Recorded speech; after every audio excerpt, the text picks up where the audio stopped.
नमस्कार, मैं हूं अश्विनी कुमार मिश्र। डीडी न्यूज में आप सभी का स्वागत है। दिन भर की खबरों को समेट कर हम हाजिर हैं। सबसे पहले नजर डालते हैं दिन भर की सुर्खियों पर। भाजपा सांसदों की 2 दिवसीय कार्यशाला में शामिल हुए प्रधानमंत्री नरेंद्र मोदी अंतिम पंक्ति में बैठे। पूरे देश से आए सांसद, सहयोगी और अन्य वरिष्ठ नेताओं ने विविध मुद्दों पर अपने विचारों का किया आदान प्रदान।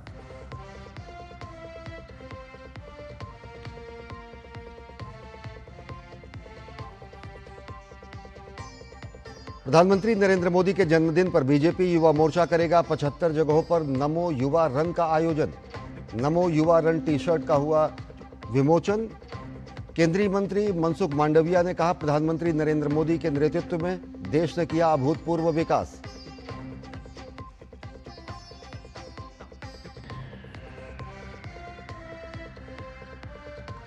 रूस ने यूक्रेन पर बड़े पैमाने पर ड्रोन और मिसाइलों से किया हमला। कीव की सरकारी इमारत क्षतिग्रस्त। डोनाल्ड ट्रंप ने रूस पर कड़े प्रतिबंधों की दी चेतावनी।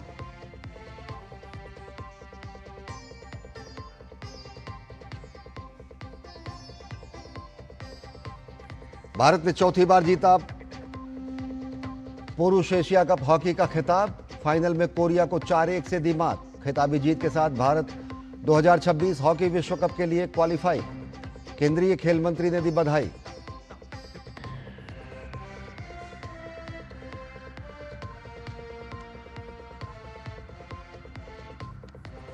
भारत समेत दुनिया के कई देशों में नजर आया साल का आखिरी पूर्ण चंद्र ग्रहण। ब्लड मून का अद्भुत नजारा देखने के लिए लोगों में खासा उत्साह।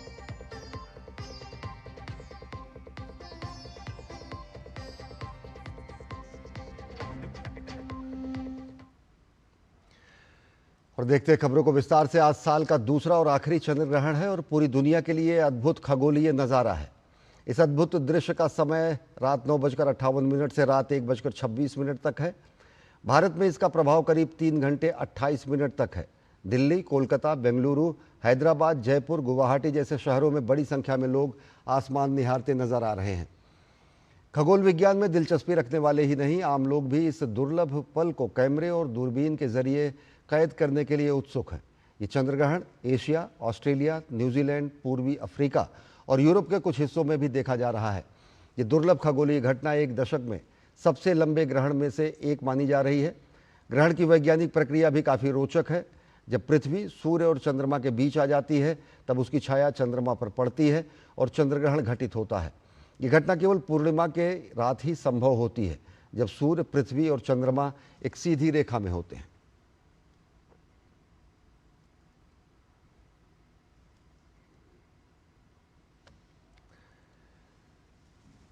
और निश्चित तौर से ये अद्भुत खगोलीय घटना है जो कि एक दशक में सबसे बड़ा पूर्ण चंद्रग्रहण के रूप में है और ये दुर्लभ नज़ारा लगातार देखने को मिल रहा है भारत समेत एशिया और यूरोप के कुछ हिस्सों में और अफ्रीका में।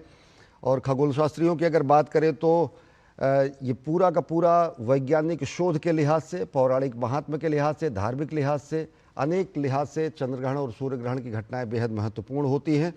और निश्चित तौर से एक लाल चंद्रमा के रूप में, जिसको ब्लड मून भी कहा जाता है, इसका दीदार करना कहीं ना कहीं लोगों के लिए बेहद आकर्षण का विषय होता है। और अनेक तारामंडलों के ज़रिए, दूरबीन के ज़रिए, अनेक क्षेत्र, अनेक खगोल शास्त्रीय जगहों के ज़रिए, इस पूरे के पूरे वेधशालाओं के ज़रिए इस पूरे नज़ारे को समझा जाता है। बहुत सारे वैज्ञानिक प्रयोग भी किए जाते हैं, बहुत सारे धार्मिक अनुष्ठान भी किए जाते हैं। तो चंद्रग्रहण और सूर्यग्रहण बेहद दिलचस्पी होती है लोगों की इनमें। और आज इस दशक का सबसे बड़ा चंद्रग्रहण देखने को मिल रहा है, जो भारत समेत एशिया के अनेक हिस्सों और ऑस्ट्रेलिया, न्यूजीलैंड समेत अफ्रीका तक के अनेक हिस्सों में देखा जा रहा है। ये प्रक्रिया शुरू हो चुकी है और लोगों में खासा उत्साह है। और ये स्थिति तब होती है, ये केवल और केवल पूर्णिमा के दिन ही ये स्थिति बनती है, जब सूर्य, चंद्र और पृथ्वी एक सीधी रेखा में आते हैं। और सूर्य और चंद्रमा के बीच में जब पृथ्वी पहुंचती है तो पूर्ण चंद्रग्रहण की स्थिति बनती है, ग्रहण की स्थिति बनती है। और जब पूरी तरीके से चंद्रमा को ढक लेती है, ऐसी स्थिति में पृथ्वी होती है, तो पूर्ण चंद्रग्रहण की स्थिति होती है। तो आज दशक का सबसे बड़ा पूर्ण चंद्रग्रहण, और ये निश्चित तौर से बेहद आकर्षक और साथ ही साथ शोध का विषय वैज्ञानिकों के लिए, खगोल शास्त्रियों के लिए, ज्योतिषियों के लिए, धार्मिक कर्मकांड करने वाले लोगों के लिए और समूचे एशिया और भारत समेत अनेक हिस्सों में ये देखा जा रहा है। और चंद्रग्रहण को देखने के लिए दिल्ली स्थित नेहरू तारामंडल में विशेष तैयारी की गई है। तारामंडल के सीनियर टेक्नीशियन बालाचंद्रन ने बताया कि यहाँ टेलीस्कोप और दूरबीन के जरिए लोग इसका दीदार कर रहे हैं। उन्होंने ये भी कहा कि लोग अपने घरों से खुली आंखों से भी चंद्रग्रहण का नज़ारा देख सकते हैं। यहाँ पर हमने पूरा तैयारी पहले से कर रखा है पब्लिक को दिखाने के लिए। कई टेलीस्कोप ने लगाया है, दूरबीन लगाया है, जिसके थ्रू है पब्लिक आराम से देख सके। लेकिन चंद्रग्रहण का ऐसे इवेंट है आप घर से भी देख सकते हैं, क्योंकि लाल होते हुए आप घर से अपने छत में बैठ के आराम से देख लीजिए। इसके लिए आपको कोई दूरबीन का जरूरत नहीं है, कोरी आंखों से आप इनको देख सकते हैं आप।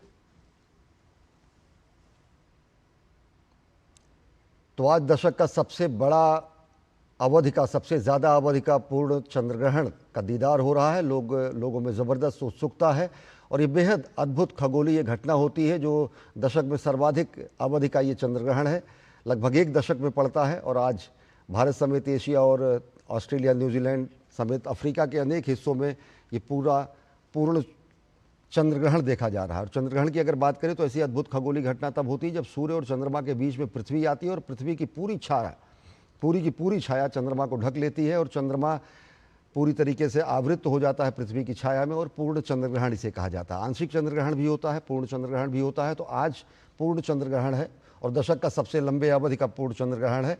और भारत की अगर बात करें तो भारत में खगोल शास्त्र शताब्दियों पहले, हजारों साल पहले ग्रहों की गणना की जा सकती थी और ग्रहों के चाल का सबसे सटीक और सबसे प्रामाणिक जो गणना की है वो भारतीय खगोल शास्त्रियों ने की है। अगर बात करें तो दूरबीन और सेटेलाइट के ज़रिए तो बहुत बाद में लोगों ने देखा, वैज्ञानिकों ने देखा, लेकिन आर्यभट्ट ने 476 से 550 ईस्वी जो कि इनका काल रहा, उस बीच में आर्यभट्ट ने वैज्ञानिक व्याख्या दी और आर्यभट्टियम जो उनकी पुस्तक है उसमें उन्होंने ग्रहण को एक प्राकृतिक घटना बताया जो खगोलीय पिंडों के आपसी गति के कारण होती है। उन्होंने स्पष्ट तरीके से कहा कि ये न कोई पौराणिक घटना है न फिर ये कोई दैवीय घटना है। आर्यभट्ट ने स्पष्ट तरीके से दुनिया को सबसे पहले बताया आर्यभट्टियम में कि ये विशुद्धतः प्राकृतिक खगोलीय घटना है जो ग्रहों और खगोलीय पिंडों के परस्पर गति की वजह से होती है। आर्यभट्ट की गणनाओं में उस समय और प्रकृति, जिसको टाइम एंड स्पेस कहा जाता है, आर्यभट्टियम में इसका बेहद सटीक वर्णन किया गया है। और भारतीय खगोल शास्त्री, चाहे आर्यभट्ट हो, चाहे वो वाराहमिहिर हो या अन्य खगोल शास्त्री और गणितज्ञ रहे हों, उन्होंने ग्रहों की घटना का सटीक संचालन और उनकी ग्रहों की स्थिति के अनुसार शताब्दियों तक पड़ने वाले, सहस्राब्दियों तक पड़ने वाले ग्रहणों की स्थिति को समेट कर एक छोटे से पंचांग में समेट दिया, और जिसको देखकर कोई भी पंचांग वेदता ये बता सकता है कि कब, किस तिथि पर, किस समय पर चंद्रग्रहण या सूर्यग्रहण होगा। तो विशद रूप से इसकी गणना और विशद रूप से इसकी व्याख्या शताब्दियों पहले भारतीय मनीषियों ने, भारतीय खगोल विज्ञानियों ने, भारतीय गणितज्ञों ने इसकी की थी। और सबसे पहले इसकी वैज्ञानिक व्याख्या आर्यभट्ट ने की थी अपने आर्यभट्टियम में। और ये वैज्ञानिक जिज्ञासा के साथ साथ माइथोलॉजिकल और जो इसके धार्मिक पक्ष हैं उस पर भी कहीं ना कहीं भारतीय जनमानस का बेहद इसमें अगाध श्रद्धा होती है। लेकिन पौराणिकता से अलग, धार्मिकता से अलग, इसे विशुद्ध खगोलीय वैज्ञानिक घटना के रूप में व्याख्यायित करने का श्रेय भारतीय मनीषी आर्यभट्ट को जाता है, जिन्होंने आर्यभट्टियम में इसे खगोलीय पिंडों की परस्पर गति के तहत होने वाली घटना बताया है। और चंद्रग्रहण की अगर बात करें तो चंद्रग्रहण खुली आंखों से देखना सुरक्षित होता है, जैसा कि नेहरू स्थित तारामंडल के टेक्नीशियन ने भी इससे पहले हमसे साझा किया था इस बात को कि लोग इसको खुली आंखों से देख सकते हैं, क्योंकि जो कॉस्मिक रेज़ हैं, जो चंद्रमा से कॉस्मिक रेज़ आती हैं, वो आंखों को क्षति नहीं पहुंचाती हैं। जबकि इससे इतर सूर्य से आने वाली जो सूर्य ग्रहण के समय की स्थितियाँ होती हैं उसमें इस बात की ताकीद की जाती है कि लोग इसे खुली आँखों से न देखें। तो चंद्रग्रहण का नज़ारा पूरी तरीके से खुली आंखों से देखा जा सकने वाला अद्भुत नज़ारा है। तो देश भर में, समूचे एशिया में अगर देखें तो पूरा का पूरा कौतूहल है, लोगों के मन में जिज्ञासा है, लोगों के मन में काफ़ी उत्सुकता है और इस अभूतपूर्व क्षण को लोग अपने कैमरों में कैद करना चाहते हैं, मानस पटल पर अंकित करना चाहते हैं और लोग उत्साहित हैं। हमारे साथ प्रोफेसर डॉक्टर दयाशंकर कुलश्रेष्ठ, पूर्व विभागाध्यक्ष भौतिकी और खगोल भौतिकी, दिल्ली विश्वविद्यालय, हमारे साथ जुड़ चुके हैं। प्रोफेसर साहब, बहुत बहुत स्वागत आपका। भारतीय मनीषा को ही ये सबसे पहले श्रेय जाता है कि वो इस ग्रहण की घटना को पौराणिक या धार्मिक स्थितियों से अलग बताकर आर्यभट्टीय में स्पष्ट तरीके से आर्यभट्ट ने कहा कि ये खगोलीय पिंडों की परस्पर गति से होने वाली घटना है। कितनी विलक्षण, कितना अद्भुत और कितना महत्वपूर्ण ये दशक का सबसे बड़ा चंद्र ग्रहण। प्रोफेसर दयाशंकर जी। जी सर, ये जो बड़ी महत्वपूर्ण घटना है, वेरी इंपॉर्टेंट इवेंट, सेलेस्टियल कह सकते हैं, हमारे सौरमंडल का एक विशेष वो है। देखिए, जब क्या होता है कि सूरज की रोशनी तो हमारी धरती पर पड़ रही है और हमारे धरती और सूरज के बीच में चंद्रमा इस वक्त नहीं है। चंद्रमा हमारी धरती के बाद है, सूरज फिर धरती फिर चंद्रमा। तो धरती की जो परछाई है वो आगे जा रही है, उस परछाई के जो रीजन है उसमें से होके चंद्रमा गुजरता है तो चंद्र ग्रहण पड़ता है। और एक और बड़ी बात क्या है कि जो इस वक्त चंद्रमा जो है वो अपनी पेरिजी पर है।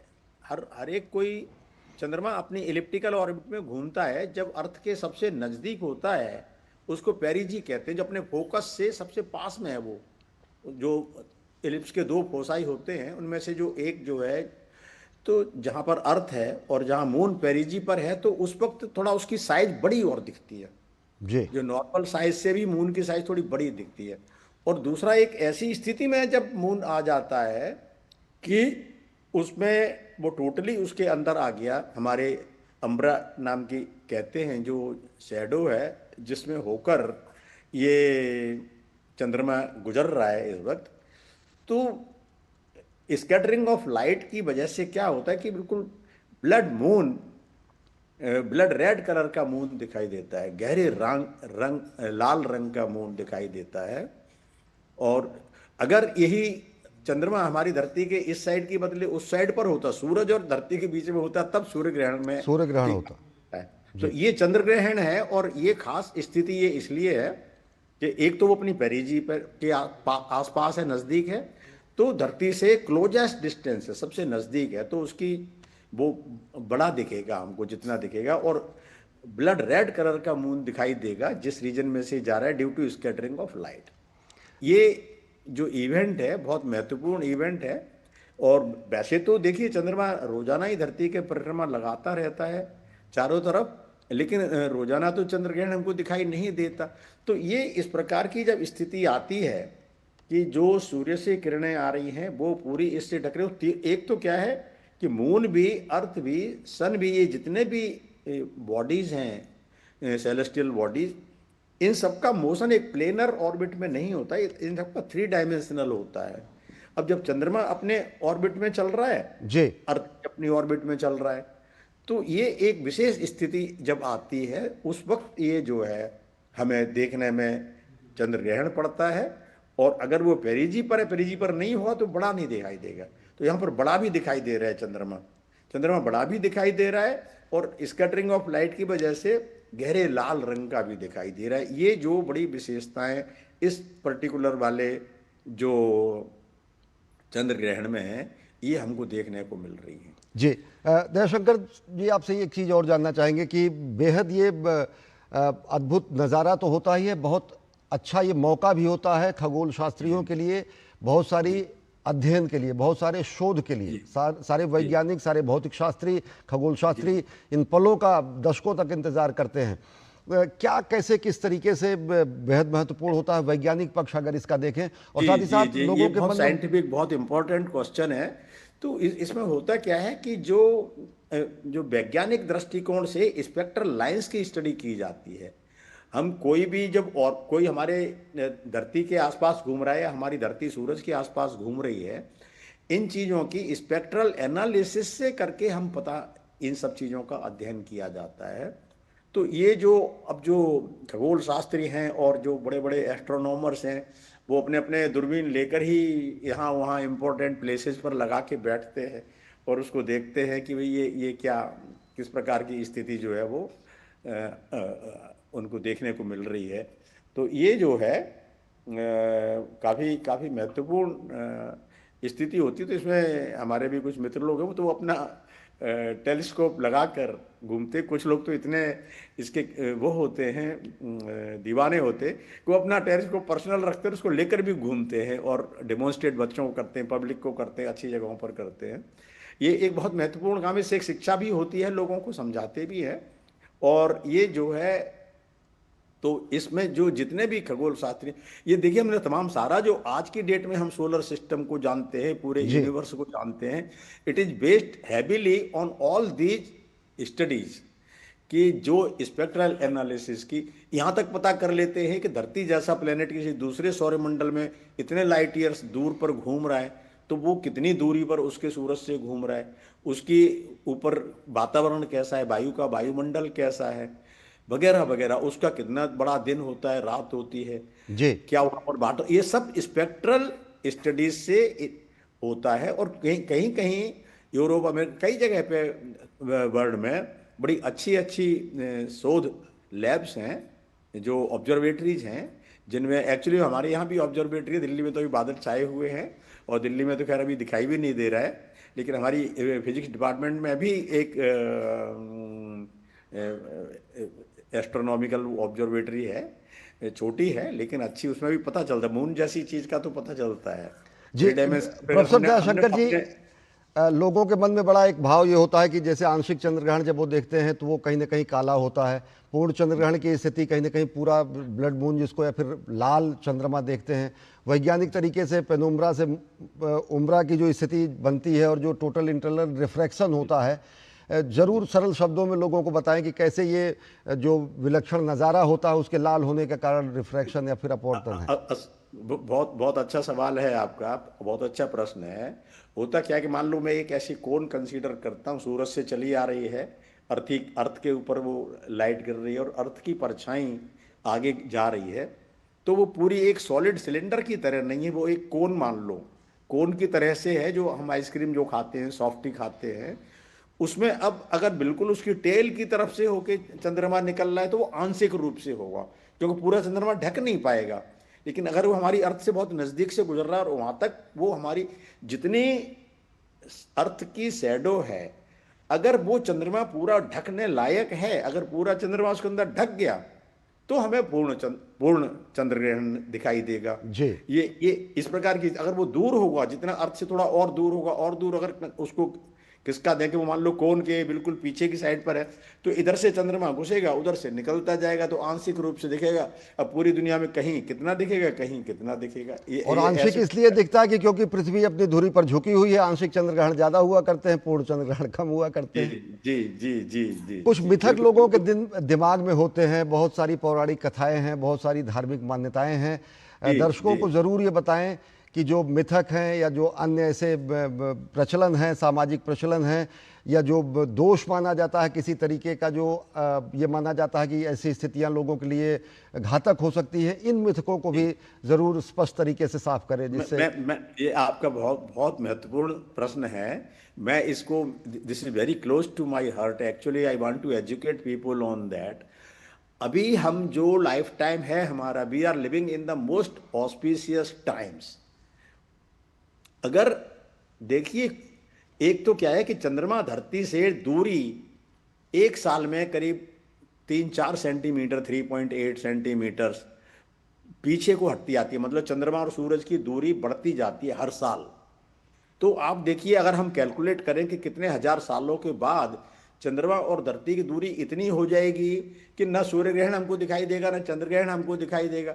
धरती की जितनी परछाई की कोण बन रही है आगे, अब चंद्रमा उसकी पूरी टिप को भी पार करके उसके उधर घूम रहा होगा, तो हमारी धरती की परछाई उसके ऊपर पड़ेगी ही नहीं। हालांकि उसको भी हजारों साल लगेंगे, कई हजार वर्ष होंगे, एक्सपेंडिंग यूनिवर्स की जो थ्योरी है रेड शिफ्ट की वजह से। तब देखिए, लेकिन तब लाइफ बड़ी अनइमेजिनेबल होगी, विचार नहीं कर सकते, कल्पना भी नहीं कर सकती।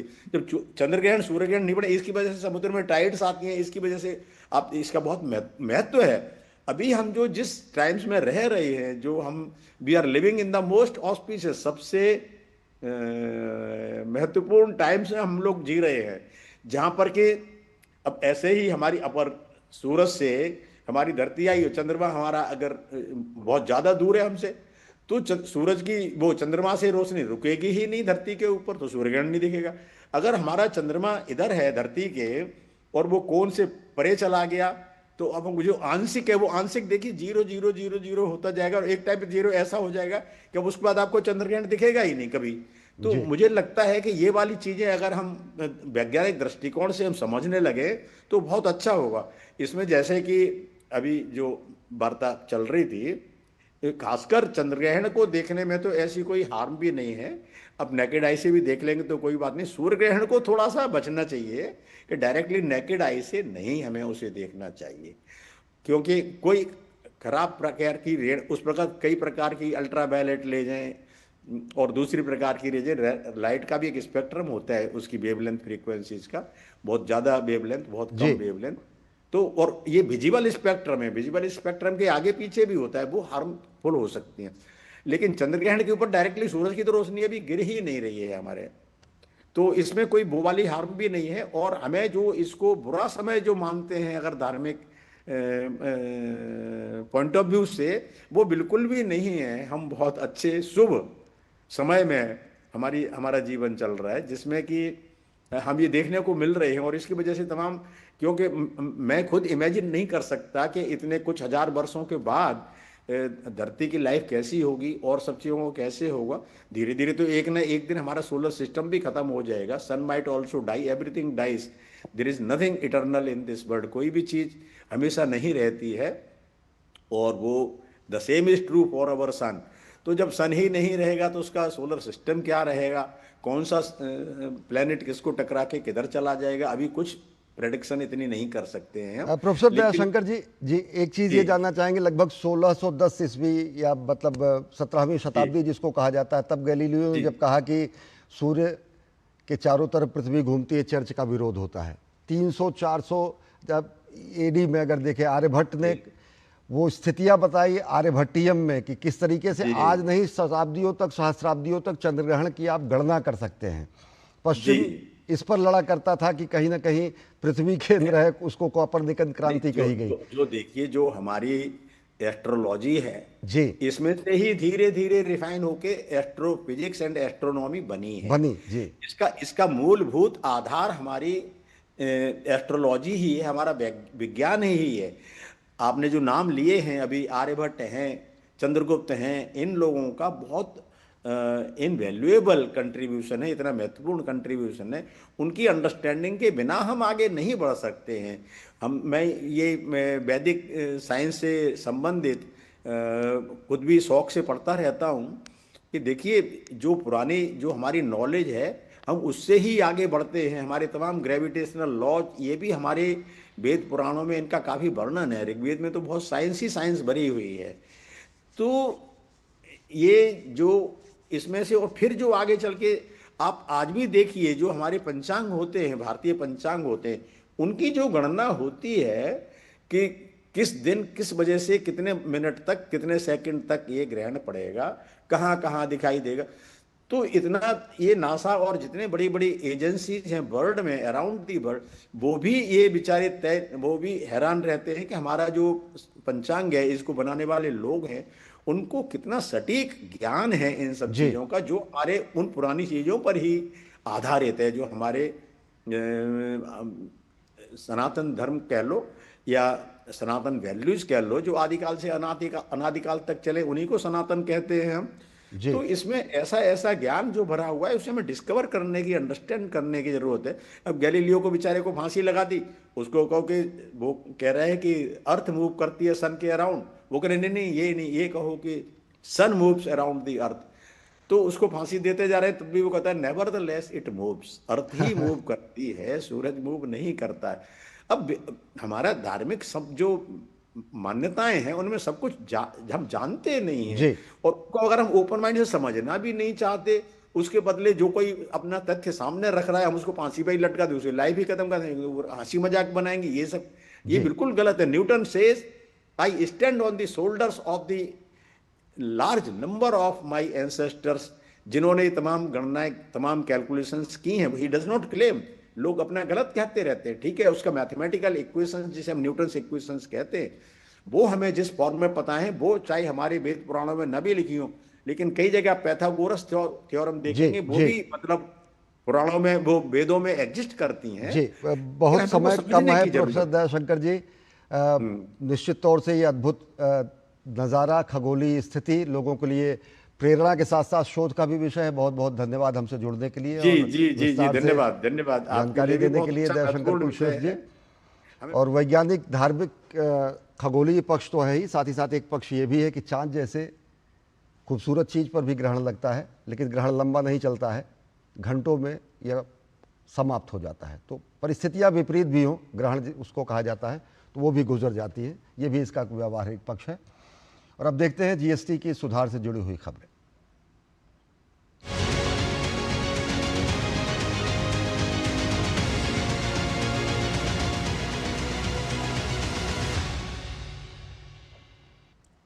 जीएसटी परिषद की 56वीं बैठक में केंद्रीय वित्त मंत्री निर्मला सीतारमण ने जीएसटी की 4 स्लैब वाली संरचना को समाप्त करके 2 स्लैब की सरल प्रणाली को मंजूरी दी है।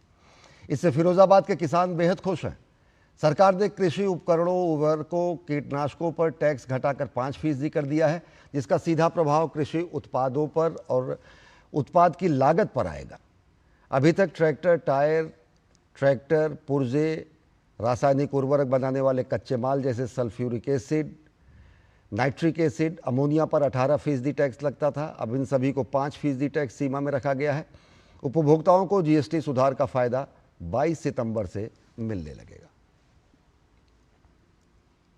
वित्त मंत्री सीतारमण जी ने जो टैक्स में राहत दी है, उससे तो किसानों को बहुत अच्छा बेनिफिट भी है और बड़ी राहत भी है। इससे सभी किसान खुश भी हैं। खाद है, दवाई है, खेती के बारे में बीज बात है और दवाई की टंकी हैं, इनमें राहत मिलेगी बहुत ज़्यादा और मोदी जी ने अच्छा काम किया है।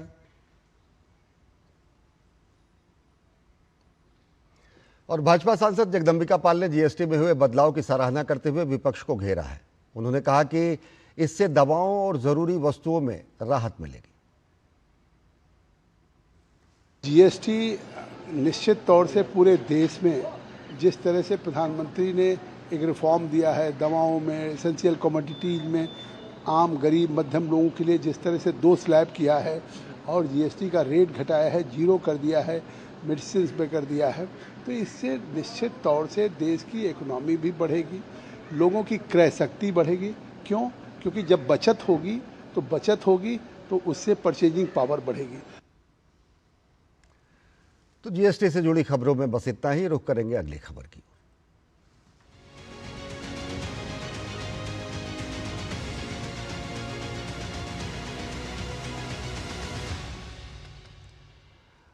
और दिल्ली में विभिन्न स्थानों पर रामलीला मंचन की तैयारियां जोरों पर हैं और इसी क्रम में 5 सितंबर को दिल्ली के अशोक विहार फेज 2 में प्रसिद्ध आदर्श रामलीला कमेटी में भूमि पूजन कार्यक्रम का आयोजन किया गया। भूमि पूजन कार्यक्रम में दिल्ली की मुख्यमंत्री रेखा गुप्ता मुख्य अतिथि के रूप में मौजूद रहीं। आदर्श रामलीला कमेटी दिल्ली की एक प्रसिद्ध रामलीला कमेटी है। यह रामलीला कमेटी अपने शानदार मंचन के लिए जानी जाती है। आदर्श रामलीला कमेटी के आयोजकों का कहना है कि हर वर्ष की तरह इस वर्ष भी रामलीला में बहुत कुछ नया देखने को मिलेगा। 52 साल रामलीला को हो गए और आप ये देखेंगे कि भाई यूथ हमारी रामलीला के अंदर, जब नहीं तो लगता है कि धार्मिक कामों को लेकर एक उम्र के लोग लगते हैं, लेकिन हमारी युवा कमेटी यूथ लगते हैं। इस बार हमने खास तौर पर विशेष काम किया। 11 सदस्यीय महिला समिति एक अलग से बनाई, 11 सदस्यीय एक हमने युवा समिति अलग से बनाई, ताकि अगली पीढ़ी और महिलाओं की भी पूरी भागीदारी रहे और उसका असर भी है। हमारा डांडिया का कार्यक्रम पहले दिन होता है, 21 सितंबर को इस बार होगा। वो एक बड़ा भव्य और अच्छा होता है, जिसकी सारी व्यवस्थाएं ये युवा और महिला मिलकर करने वाले हैं। तो इस नाते से हर बार कुछ ना कुछ नया हो, ऐसा हम करने की कोशिश करते हैं। हमारी रामलीला की जो पहचान है वह मंचन के लिए है। बहुत सुंदर मंचन होता है। हमारे यहाँ अभिनय करने वाले जो पात्र हैं बहुत ही तपे हुए पात्र हैं, बहुत कठिन परिश्रम करते हैं।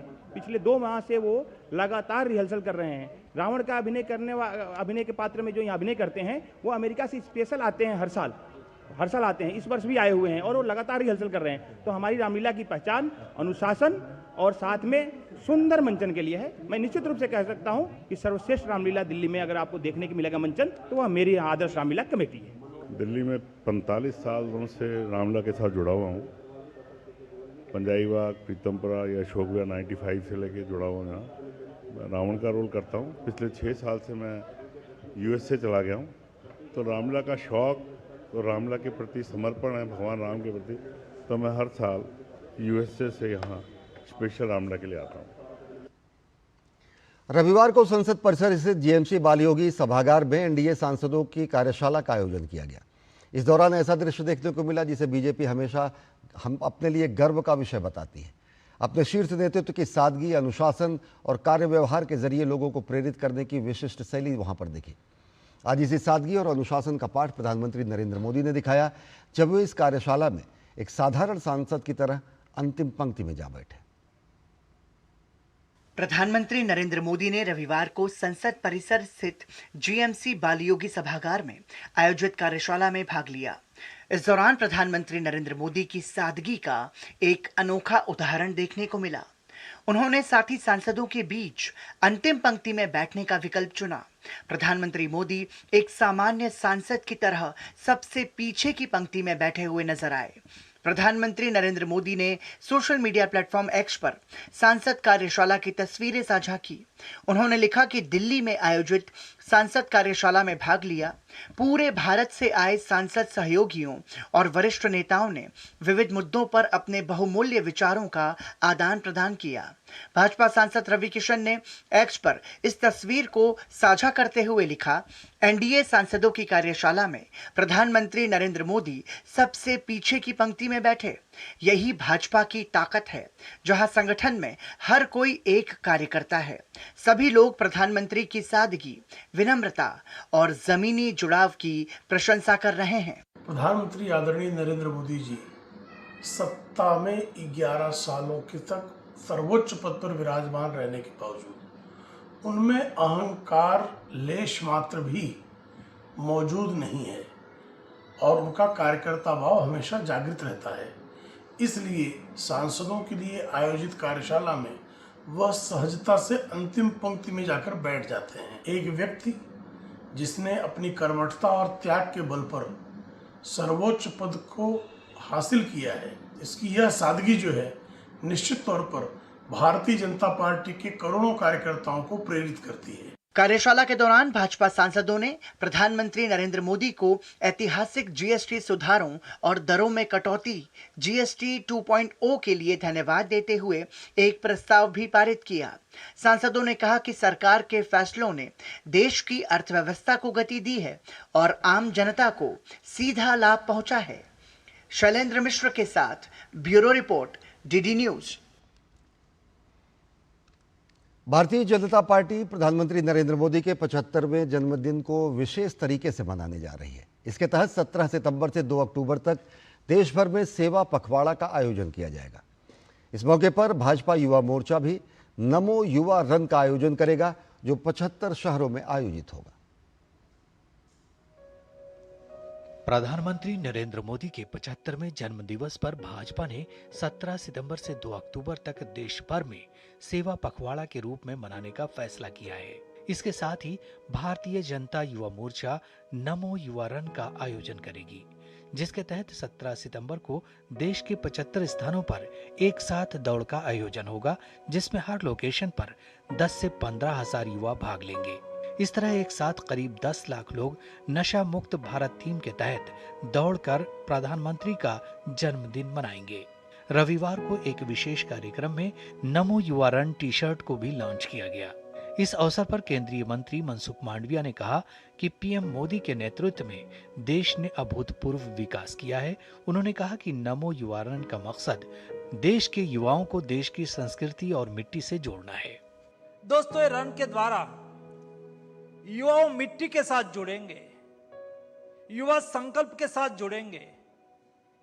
युवा 11 साल में मोदी जी ने देश के प्रति जो अपना कर्तव्य का निर्वहन करा है, उसको याद करेंगे।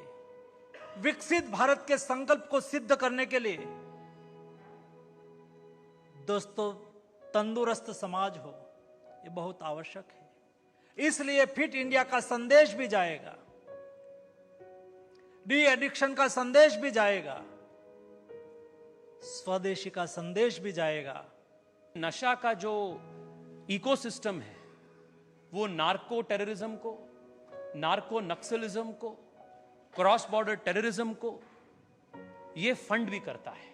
और पिछले 10 साल में अपनी सरकार ने has done some incredible work when it comes to destruction of drugs and this war on drugs. 2014 और 2024 में 24 लाख केजी का नारकोटिक्स सीज हो चुका है, उसका डिस्ट्रक्शन हो चुका है। This is how India is fighting the war on drugs. इस दौरान नमो युवा रन के एम्बेसडर मॉडल मिलिंद सुमन ने कहा कि नमो युवा रन पीएम मोदी के लिए सबसे अच्छा बर्थडे गिफ्ट है और इससे अन्य लोग भी प्रेरित होंगे। 10 लाख लोग दौड़ेंगे, सिर्फ पार्टी नहीं करेंगे, जन्मदिन पे दौड़ेंगे, एक इंस्पिरेशन बनेंगे। हर आदमी जो दौड़ेगा या औरत जो दौड़ेगी, they will become an inspiration to another 10,000 people. So I think it's a fantastic idea, it's a great idea, and I think कि सिर्फ भारत में ही नहीं लेकिन पूरी दुनिया में शायद ऐसा रन हुआ नहीं है। देश भर में सेवा पखवाड़ा एक ओर प्रधानमंत्री मोदी के जन्मदिन 17 सितंबर से शुरू होगा और दूसरी ओर महात्मा गांधी के जन्मदिन 2 अक्टूबर पर संपन्न होगा। ब्यूरो इनपुट के साथ शैलेंद्र मिश्र की रिपोर्ट, डीडी न्यूज। जोधपुर में आज राष्ट्रीय स्वयंसेवक संघ की अखिल भारतीय समन्वय बैठक हुई। बैठक में शिक्षा, समाज और राष्ट्र जीवन के विविध आयामों पर विस्तार से चर्चा की गई। बैठक में पंजाब में बढ़ते मतांतरण और पश्चिम बंगाल में बांग्लादेश से हो रही घुसपैठ पर गंभीर चिंता जताई गई।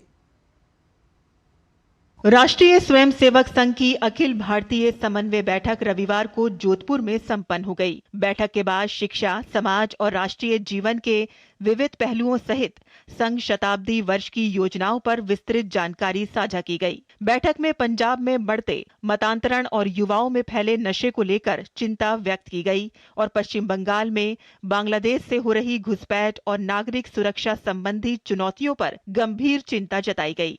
तो वहीं पूर्वोत्तर राज्यों में घटती हिंसा और बढ़ते विकास के संकेतों को सकारात्मक माना गया। पंजाब के परिस्थिति के बारे में भी अलग अलग संगठन जो वहाँ पर कार्य कर रहे हैं उन्होंने विशेष तौर पर अपने अनुभवों को वहाँ साझा किया।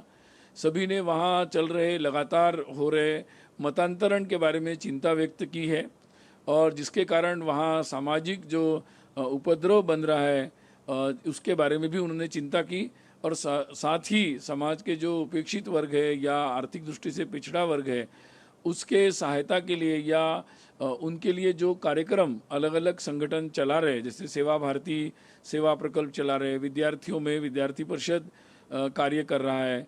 बड़ी संख्या में जो अवैध तरीके से घुसपैठी नागरिक वहाँ रहते हैं बंगाल में और उनके द्वारा भी जो उपद्रव किए जा रहे हैं और उनके तुरंत उसको रोकना अत्यंत आवश्यक है। हिंदुओं की सुरक्षा में बहुत सारी समस्याएं वहाँ पर आ रही है, लॉ एंड ऑर्डर के भी बहुत सारे प्रश्न वहाँ पर आ रहे हैं, तो इसके बारे में भी सबने चिंता व्यक्त की। सब लोगों ने ये बात के लिए विचार भी किया है कि लीगल तरीके से कई सारे कंप्लेंट्स भी फाइल की गई है।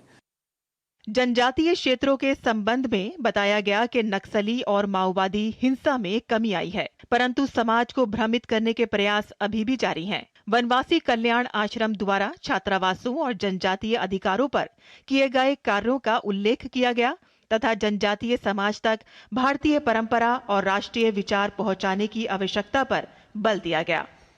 सरकार ने भी जो कार्रवाई वहां पर की है, लगातार चल रही है, उसके कारण धीरे धीरे वो हिंसा का प्रभाव कम हो रहा है और कई सारे हिस्सों में सामान्य वातावरण की ओर लोग बढ़ रहे हैं। लेकिन अभी भी बहुत सारी समस्याएं हैं और इतने लंबे समय तक ये समस्या रहने के कारण जो लोगों के जीवन में एक गैप, एक अंतर आया है, उसको पाटने में भी काफ़ी सारा समय लगेगा। बैठक में संघ शताब्दी वर्ष की योजनाओं पर भी विस्तृत जानकारी दी गई। महिला सहभागिता पर विशेष बल देते हुए बताया गया कि क्रीड़ा भारती द्वारा महिला खिलाड़ियों में योग, ज्ञान और अध्ययन को बढ़ावा दिया जा रहा है। ऑपरेशन सिंदूर के अंतर्गत महिला कार्यकर्ताओं द्वारा आयोजित 887 कार्यक्रमों का उल्लेख किया गया। Bureau report, DD news. Srinagar के हजरत बल दरगाह में अशोक स्तंभ को तोड़े जाने पर विवाद गहरा गया है। बीजेपी ने इसे नेशनल कॉन्फ्रेंस और कांग्रेस पर इसे लेकर तीखा हमला बोला है। बीजेपी ने इसे राष्ट्रीय अस्मिता पर प्रहार बताया है।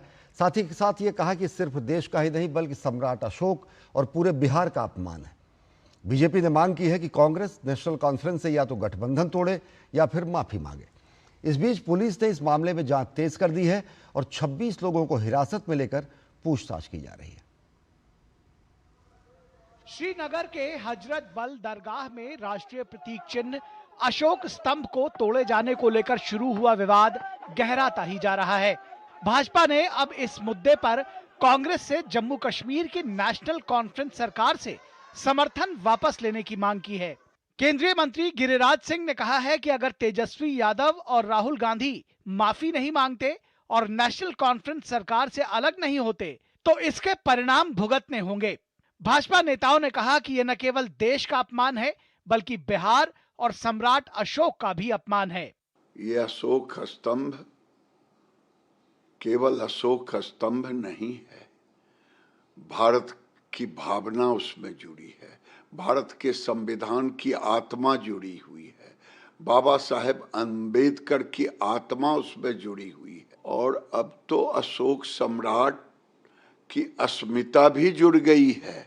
कितना अपमानित करेंगे अगर आपने तेजस्वी यादव और राहुल गांधी माफी नहीं मांगा और फारूक अब्दुल्ला की पार्टी से सरकार से इस्तीफा नहीं दिया, इसका अंजाम भुगतना पड़ेगा। श्रीनगर के हजरत बल में जिस प्रकार से अशोक चिन्ह जो कि सम्राट अशोक ने अशोक स्तंभ में स्थापित किया था उसे तोड़ा गया, ये न केवल देश का अपमान है, यह अशोक सम्राट और स्वाभाविक रूप से अशोक सम्राट और बिहार उनका जो मिलान है, प्रत्येक बिहारी का यह अपमान है। इस बीच शिवसेना ने घाटी में कट्टरपंथी तत्वों द्वारा नफरत फैलाने पर चिंता जताते हुए अशोक स्तंभ को नुकसान पहुंचाने की घटना की निंदा की और ऐसे तत्वों को जेल में डालने की मांग की है। हमारे राष्ट्रीय प्रतीक अशोक स्तंभ को जो है क्षतिग्रस्त किया गया, इसकी शिवसेना कड़े शब्दों के अंदर इसकी आलोचना करती है और इसे गंभीर आपराधिक कृत्य मानते हुए इन तोड़ने वाले, इसको क्षति पहुंचाने वालों के खिलाफ कड़ी से कड़ी और सख्त कानूनी कार्रवाई की मांग करती है। इस बीच केंद्रीय मंत्री किरण रिजिजू ने भी इस कृत्य की आलोचना की है। रिजिजू ने एक्स पर पोस्ट किया कि हजरत बल दरगाह शांति का प्रतीक है और यहाँ राष्ट्रीय प्रतीक का अपमान निंदनीय है। वहीं जम्मू कश्मीर मुस्लिम वक्फ बोर्ड के अध्यक्ष द्रक्षा अंद्राबी ने राष्ट्रीय प्रतीक के अपमान को राष्ट्रद्रोह और आतंकी कृत्य करार देते हुए दोषियों के खिलाफ जन सुरक्षा अधिनियम और गैर कानूनी गतिविधियों की रोकथाम अधिनियम के तहत मामला दर्ज करने की मांग की। पुलिस इस मामले में 26 लोगों को हिरासत में लेकर पूछताछ कर रही है। दरअसल बीते शुक्रवार को ईद मिलादुन नबी के दिन जुमे की नमाज के बाद श्रीनगर में स्थित हजरत बल दरगाह में अशोक स्तंभ वाली एक नव निर्मित शिलापट्ट को कुछ लोगों ने तोड़ दिया। राष्ट्रीय प्रतीक चिन्ह को तोड़े जाने की इस घटना के बाद बवाल मच गया। वहीं मुख्यमंत्री उमर अब्दुल्ला ने धार्मिक स्थल पर राष्ट्रीय प्रतीक चिन्ह लगाए जाने की जरूरत पर प्रश्न उठाया। उन्होंने कहा कि किसी धार्मिक स्थल पर राष्ट्रीय प्रतीक का इस्तेमाल पहले कभी नहीं देखा गया। पूरे घटनाक्रम को मुख्यमंत्री के इस बयान और उनकी ही शह से जोड़कर देखा जा रहा है। इसी के साथ एक सवाल फिर सियासी फिजाओं में तैर रहा है कि कुछ लोगों के लिए देश बड़ा है या फिर धर्म। Bureau report, DD news. और बिहार में महिलाओं को आत्मनिर्भर बनाने के लिए मुख्यमंत्री नीतीश कुमार ने मुख्यमंत्री महिला रोजगार योजना की शुरुआत की है। इस योजना के तहत महिलाओं को रोजगार के लिए 10,000 रुपए की आर्थिक मदद दी जाएगी। इसके लिए मुख्यमंत्री ने रविवार को शहरी महिलाओं के लिए एक ऑनलाइन पोर्टल और जागरूकता अभियान का शुभारंभ किया। कार्यक्रम के बाद मुख्यमंत्री सीवान के दौरे पर पहुंचे और वहां उन्होंने विकास की कई परियोजनाओं का शिलान्यास किया। सीवान में सीएम ने करीब 558 करोड़ रुपए की 9 बड़ी परियोजनाओं की आधारशिला रखी।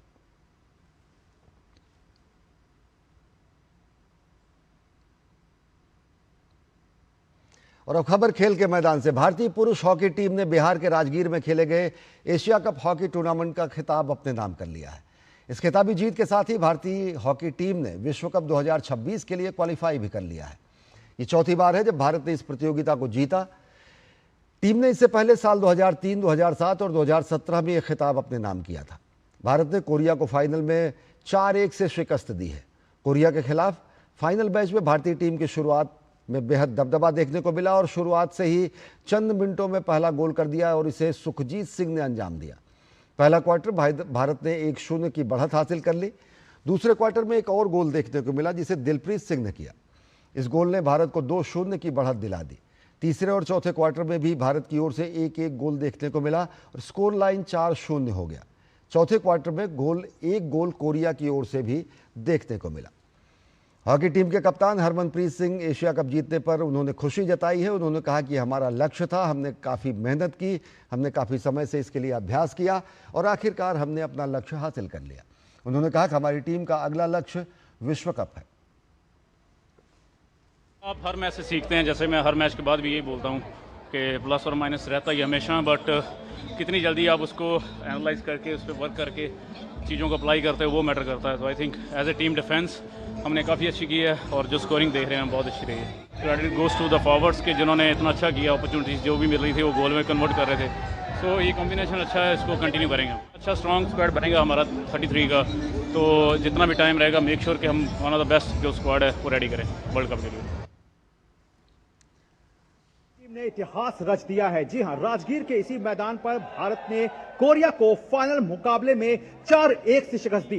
तारीफ करनी होगी हरमनप्रीत सिंह की अगुवाई की इस भारतीय टीम की, जिसने अपनी कमियों को दुरुस्त किया। 5 बार की चैंपियन थी कोरिया की टीम इस प्रतियोगिता की और भारतीय टीम 3 बार की चैंपियन थी। लेकिन अगर बात करें तो कोरिया के खिलाफ भारत का जो रिकॉर्ड था फाइनल का, वो कोई बहुत अच्छा नहीं था। कोरिया की टीम जो थी वो कहीं ना कहीं उसका पल्ला भारी था। लेकिन उसके बावजूद जिस तरह से भारतीय टीम ने मैच में अपना दमखम दिखाया, पहले क्वार्टर से ही टीम ने गोल किया जिसे सुखजीत ने अंजाम दिया और जो बॉडी लैंग्वेज थी वो बहुत ज्यादा कहना चाहिए कि कोरियाई टीम को हावी पड़ रही थी, क्योंकि भारत ने गेंद के पोजीशन के मामले में अपना कंट्रोल रखा। कोरिया की टीम को खिलाड़ियों को कभी भी मौका नहीं दिया खुद पर हावी होने का। अक्सर यह कहा जाता है कि भारतीय टीम की जो कंसिस्टेंसी की जो कमी है वो हमेशा सामने निकल कर आती है, लेकिन इस बार टीम ने अपने इस परफॉर्मेंस को बैलेंस करके रखा और इसको भी दूर रखा। अगर सुपर 4 के मुकाबले की बात की जाए तो यही कोरिया टीम के खिलाफ टीम का जो स्कोर था वो 2-2 से ड्रॉ रहा था, लेकिन एक बार फिर से टीम ने अपने आप को साबित किया है, भारतीय टीम ने, कि वो काबिले तारीफ है। उसने जो भी कोशिशें की है वो रंग लेकर के आई हैं और सबसे बड़ी बात क्या है कि इस भारतीय टीम ने अगले साल होने वाले हॉकी विश्व कप के लिए क्वालिफाई कर लिया है। कैमरामैन सौरभ बख्शी के साथ Gaurav Kumar, DD news, Rajgir, Bihar. Hockey Asia Cup में जीत को लेकर प्रधानमंत्री नरेंद्र मोदी ने भारतीय पुरुष हॉकी टीम को बधाई दी है। उन्होंने सोशल मीडिया प्लेटफॉर्म एक्स पर लिखा, बिहार के राजगीर में आयोजित एशिया कप 2025 में शानदार जीत के लिए हमारी पुरुष हॉकी टीम को बधाई। ये जीत इसलिए और भी खास है क्योंकि उन्होंने गत विजेता दक्षिण कोरिया को हराया है। ये भारतीय हॉकी और भारतीय खेलों के लिए गौरव का क्षण है। हमारे खिलाड़ी और भी ऊंचाइयां छूते रहें और देश का नाम रोशन करते रहें, यही कामना है।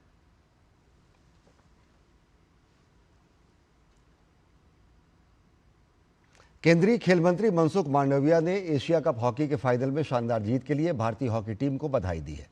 खेल मंत्री ने अपने सोशल मीडिया प्लेटफॉर्म एक्स पर लिखा, अद्भुत प्रदर्शन। राजगीर बिहार में आयोजित एशिया कप हॉकी के फाइनल में कोरिया को 4-1 से हराकर चैंपियन का खिताब जीतने वाली भारतीय हॉकी टीम को बहुत बहुत बधाई। आप सभी ने पूरे एशिया कप में उत्कृष्ट खेल का उदाहरण पेश किया है। सभी को मेरी हार्दिक शुभकामनाएं।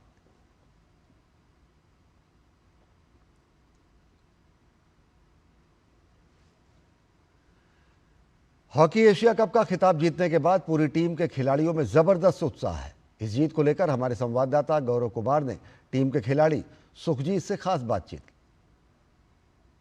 भारतीय पुरुष हॉकी टीम ने एशिया कप का खिताब अपने नाम कर लिया। इस वक्त हमारे साथ सुखजीत है। सुखजीत, काफी कड़ी मेहनत की और उसका नतीजा देखने को मिला कि 4-1 से कोरिया को हराया और अगले साल होने वाले वर्ल्ड कप के लिए क्वालिफाई भी किया। कोरिया को 4-1 से हम जीते हैं, तो एज ए टीम सभी का अच्छा परफॉर्म रहा है।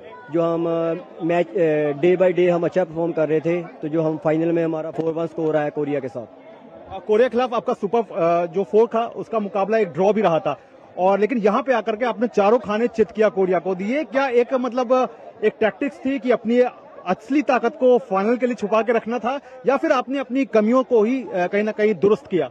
सर जो हमारा 2-2 ड्रा रहा था तब हमारे से फॉरवर्ड लाइन से मतलब मिसिंग हुआ था, तो जो हमारा आज फाइनल था हमने पूरा हमारी team as a team mindset था कि जो भी चांस मिलेगा हम उसको वेल करेंगे और जो हमने आज फाइनल जीता है। सुजीत, आप कैसे देखते हैं, क्योंकि अब वर्ल्ड कप के लिए अगले साल होने वाले उसके लिए आपकी टीम जो है क्वालिफाई कर चुकी है, तो अब यहां से किस तरह की एक नए सिरे से क्या कुछ तैयारी शुरू होगी? बिल्कुल, अगला हमारा टारगेट वर्ल्ड कप ही है, तो एज ए टीम अच्छा प्रैक्टिस करेंगे। जो नेक्स्ट ईयर हमारा वर्ल्ड कप है और हम जरूर अच्छा परफॉर्म करके हम जीत के लेकर आएंगे। अगर बात की जाए तो आपने गोल की शुरुआत की और उसके बाद जिस तरह से टीम का जो कंट्रोल दिखा, पोजीशन दिखी गेंद पर, वो बहुत ज्यादा थी, तो उसको किस तरह देखते हैं? बिल्कुल, पूरा डिफेंस में भी हमारा अच्छा तालमेल रहा है, जो हमने मतलब कोई भी लैप नहीं दिया है, तो एज ए टीम हम कंट्रोल कर रहे थे बॉल को, जो हमें काउंटर अटैक मिल रहे थे हम उसको कन्वर्ट कर रहे थे गोल में। आज तेजी भी काफी दिख रही थी रन पे। बिल्कुल बिल्कुल, क्योंकि फाइनल था और हमारे मतलब इधर बिहार में हो रहा था, हमें ये था कि हम फाइनल जीतकर हम अपने घर जाएं। आपको बहुत बहुत शुक्रिया और बहुत बहुत आपको शुभकामनाएं। तो जाहिर तौर पर भारतीय टीम ने इतिहास रचा है राजगीर में, और ये इतिहास इसलिए भी खास है क्योंकि टीम ने जो है वो कहीं ना कहीं अब वर्ल्ड कप, यानी कि अगले साल जो होने वाला जो वर्ल्ड कप है हॉकी का, उसके लिए क्वालिफाई कर लिया है, जो कि एक बड़ी कामयाबी के तौर पर भारतीय पुरुष हॉकी टीम के लिए सामने है। कैमरामैन सौरभ बख्शी के साथ मैं गौरव कुमार, डीडी न्यूज, राजगीर, बिहार।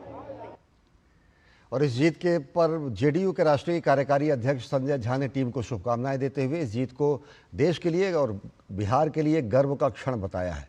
उन्होंने ट्वीट कर कहा कि बिहार की धरती पर पहली बार आयोजित हुए इस टूर्नामेंट में भारतीय टीम ने जोश, जज्बा और जुनून का शानदार प्रदर्शन किया और यह देश के लिए और गर्व की बात है और बिहार के लिए सम्मान का क्षण है।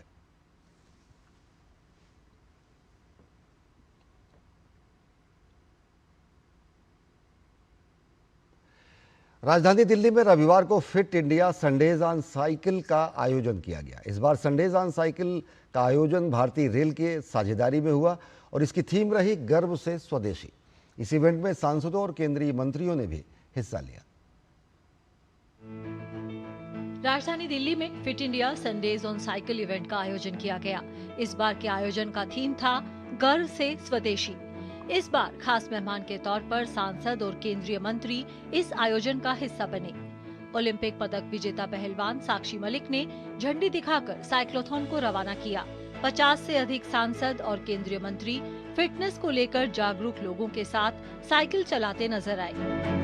केंद्रीय खेल मंत्री मनसुख मांडविया ने कहा कि साइकिल स्वदेशी के प्रचार और फिट रहने के लिए एक सशक्त माध्यम है।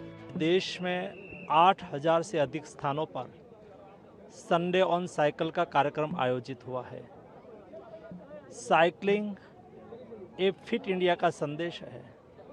साइकिलिंग बेस्ट एक्सरसाइज है। साइकिलिंग पोल्यूशन का सॉल्यूशन है। साइकिल बहुत बेस्ट एक्सरसाइज है, पॉल्यूशन फ्री है, तो बिल्कुल आप अपनी लाइफ में ज़रूर कोई ना कोई स्पोर्ट्स एक्टिविटी ज़रूर डालिए और फिट रहिए। साइकिलिंग के माध्यम से हम फिटनेस भी कर सकते हैं, एनवायरनमेंट क्लीन भी रख सकते हैं और सबसे बड़ा जो प्रॉब्लम हम देखते हैं कि ट्रैफिक का प्रॉब्लम आता है, तो साइकिल एक सोल्यूशन है कि जो कम डिस्टेंस है हम ज़्यादा से ज़्यादा साइकिल यूज़ करें। मेंटेनेंस फ्री है ये इवेंट। आने वाले समय में भारत के सभी लोग स्वस्थ रहें, मस्त रहें, फिट रहें, ये नरेंद्र मोदी जी का कॉन्सेप्ट है। गर्व से स्वदेशी थीम के तहत नेशनल स्टेडियम में खेल से जुड़े स्वदेशी उत्पाद बनाने वाली कंपनियों के स्टॉल भी दिखाई दिए। केंद्रीय खेल मंत्री ने इन उत्पादों का अवलोकन किया और सभी लोगों से स्वदेशी अपनाने की अपील की। हम स्वदेशी को आगे बढ़ाने के लिए, भारत को आत्मनिर्भर बनाने के लिए, मोदी जी के स्वदेशी अभियान के साथ जुड़ने के लिए स्वदेशी चीजों का उपयोग करें। एक तो बेनिफिट हमें इस टाइम जीएसटी का मिल रहा है, जो सरकार ने बोला है बहुत बेनिफिट है। जैसे फुटवेयर पे पहले 18% जीएसटी होता था, अब वो 5% हो गया है, जो एमआरपी के बाद डिस्काउंट करके लोगों को बहुत सस्ता पड़ेगा। ऐसे ही कपड़ों के अंदर 12% जीएसटी था पहले, अब वो 5% हो गया। संडेज ऑन साइकिल दिल्ली में फिटनेस के शौकीन लोगों के जीवन का अभिन्न हिस्सा बन चुका है।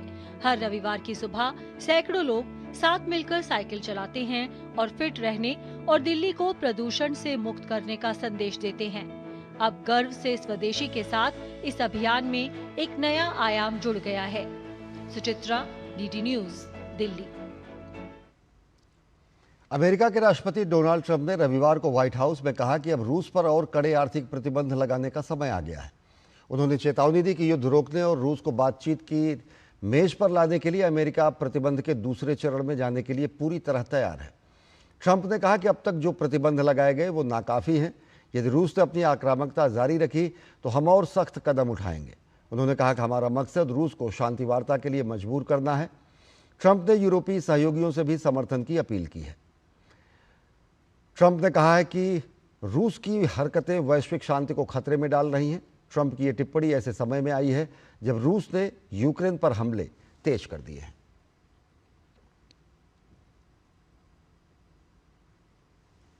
तो बुलेटिन में फिलहाल इतना ही। देश और दुनिया की ताज़ा तरीन खबरों के लिए देखते रहिए डीडी न्यूज़। नमस्कार।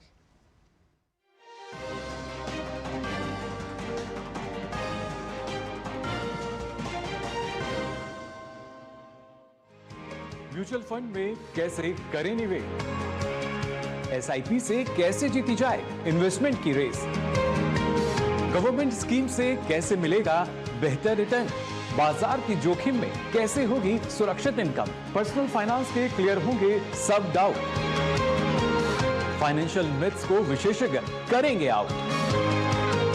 देखिए मनी मंत्र हर शनिवार सुबह 9:30 बजे सिर्फ डीडी न्यूज पर।